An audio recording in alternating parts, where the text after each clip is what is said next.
আমরা এখন দেখব ইমিউনাইজেশন।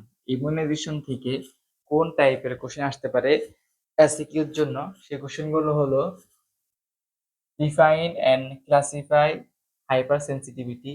বলে রাখি এই কোশ্চেনটা কিন্তু ইকিউতেও আসছে। ইকিউতে এই কোশ্চেনটা কি আসছে, তো এই কোশ্চেনটা ভালো করে পড়বেন। এটা হবে হলো 368 নাম্বার পেজে। 2 নাম্বার কোশ্চেনটা হলো ডিফাইন অ্যান্ড ক্লাসিফাই ভ্যাকসিন। এটা এসিকিউতে আসে। এটা হলো 355। বুঝা গেছে? তো 3 নম্বর কোশ্চেনটা হলো হোয়াট ইজ ইপিআই। এটা পাবেন হলো 361 নাম্বার। 4th কোশ্চেন হলো name the disease discuss against which vaccine are available in EPI of Bangladesh. এটা হলো একটা শিডিউল। এই শিডিউলটা আপনারা পাবেন 363 নাম্বার পেজ। এই ইপিআই এবং ইপিআই শিডিউল এটাও কিন্তু আপনারা ইকিউতে পাবেন।